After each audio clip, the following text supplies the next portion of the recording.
Diba sinabihan tayo kagabi, fake news daw. Kasi ang gusto nga namang mangyari at pinapalabas ng mga taga-suporta ni Digong na ano daw, wala nang katapusan na itong gagawin nilang rallying ito kasi big event nga ito para daw po kay Duterte. Pero tingnan nyo naman mga kababayan, kagabi, pagkalipas ng alas 11 ng gabi, wala na po, tapos na yung rally nila sa Maynila. Ibig sabihin, nagsiuwian na yung mga tao. Mga kababayan, at ang natira na lamang po yung iba-ibang mga basura dito. Ano po dito sa kanilang pinagsagawaan ng kanila pong rally. So ito, panoorin muna natin to. Ayan.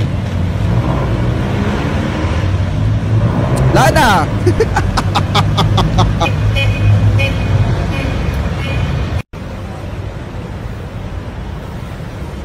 Sabi dito, sitwasyon sa Mindiola bandang alas 11 ng gabi.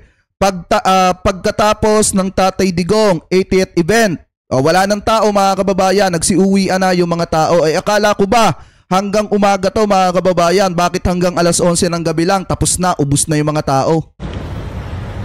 Yan o.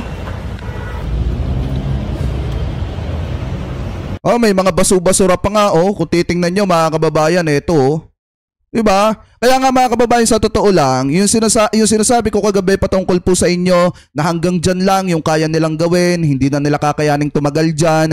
Kasi nga, ngayon medyo nananariwa pa sa kanila yung pagkaka-aresto at pagkakakulong dito po kay Digong. Pero yung sasabihin po natin na sasayangin ng mga taga-suporta ni Duterte yung buhay nila para lang suportahan itong si Digong, mukhang malabo pong mangyari yan mga kababayan. Kita nyo nga dito sa Mindiola, hanggang alas 11 lang ng gabi kagabi yung kanilang rally at hindi na po umabot pa ng madaling araw katulad nung ginagawa ng iba niyang mga taga-suporta noon sa Edge Shrine. Ano po yung kanilang Mimol Mawer, pero dito yung kanilang rally hanggang alas 11 lang po ng gabi. So yung mga nagsasabi sa atin na fake news daw tayo kasi sinasabi natin na hindi makakatagal itong mga rally ng supporter ni Duterte, hindi.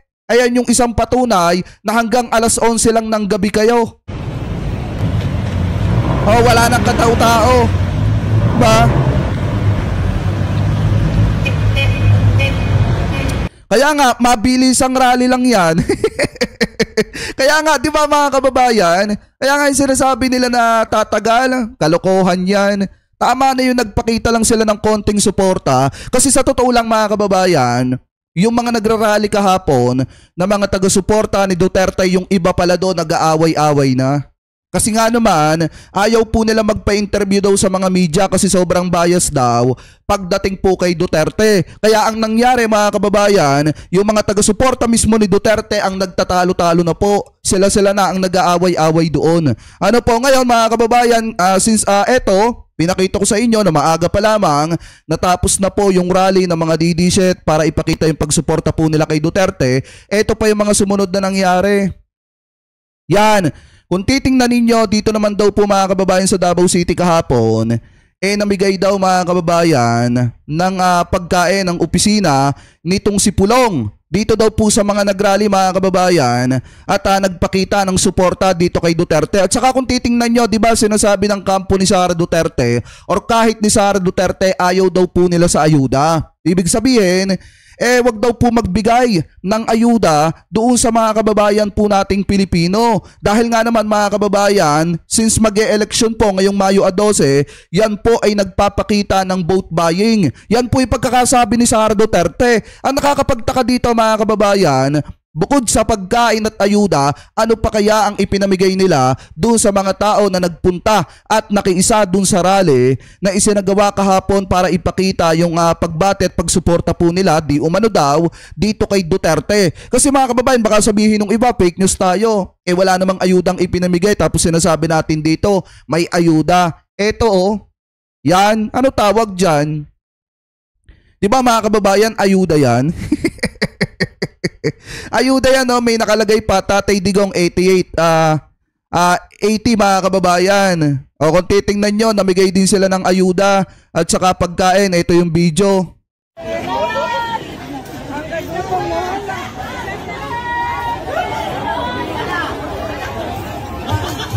Ayan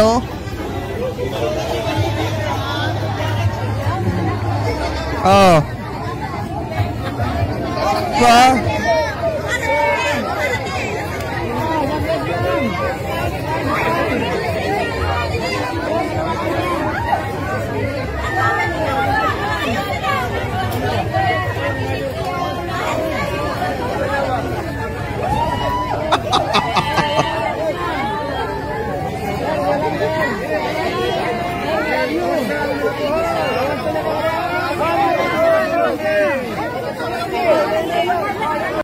Kita nyo, gutom na gutom yung mga tao, mga kababayan. Samantalang pagka kami nagrarally, yung mga tao, mga kababayan, sila ang kusang nagdadala ng mga baon po nila. Pero dito, mga kababayan, kita nyo, gutom na gutom yung mga taong sumama sa rally.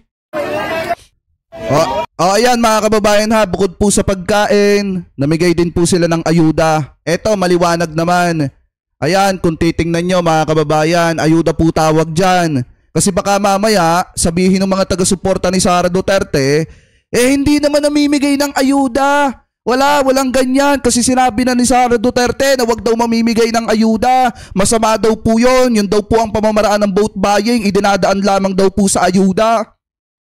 Ang tanong, mga kababayan, ano tawag dito?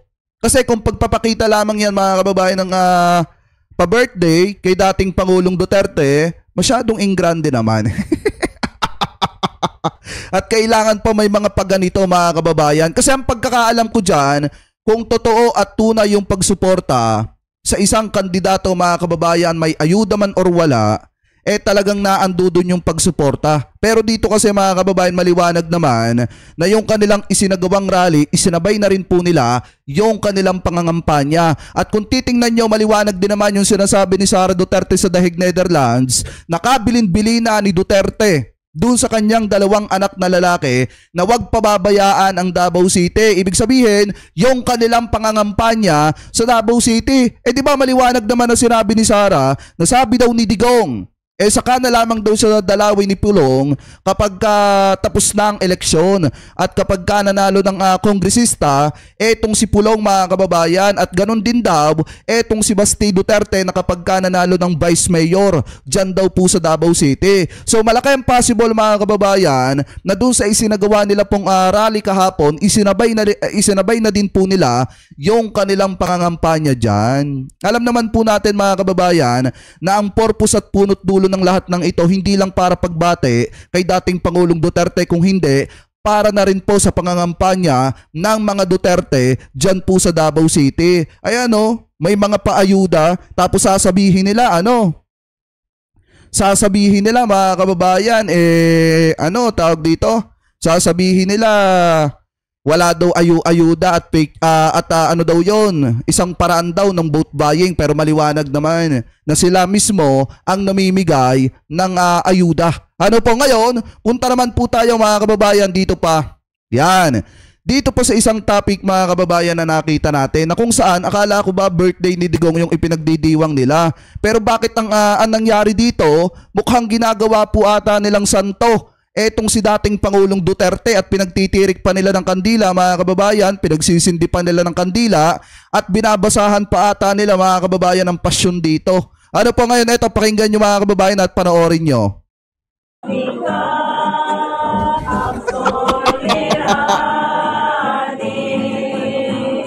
Diba?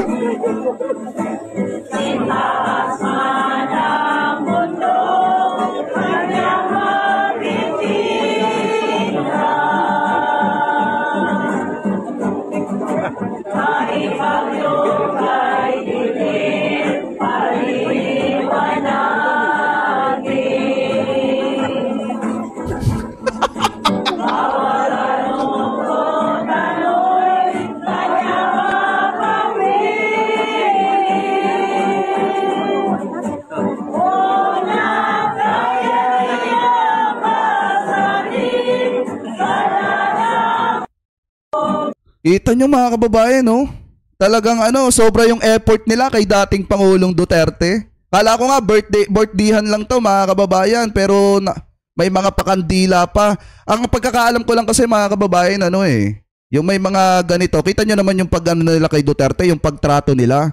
talagang ginagawa nila mga kababayang santo, eto pong si dating Pangulong Duterte. Pero kung titingnan yung mabuti mga kababayan, hindi lamang po dyan yan nagtatapos dahil kahit si Bato de la Rosa mga kababayan at yung iba mga didishit, talagang ipinagsinde ng kandila etong si dating Pangulong Duterte. Eto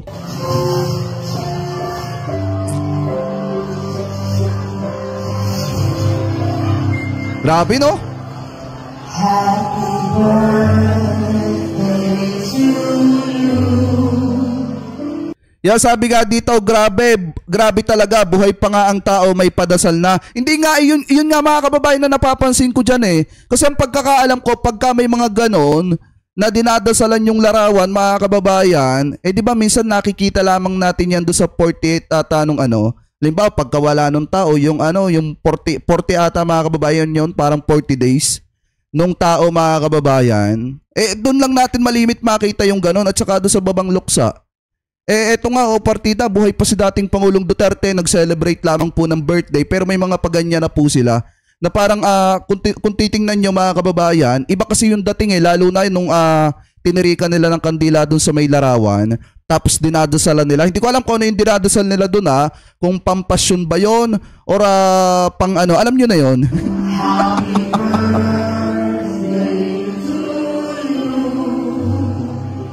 Happy birthday, happy birthday, happy birthday to you.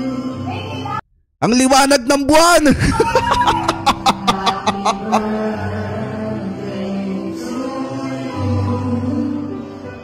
Happy birthday to you. Grabe no? Happy birthday.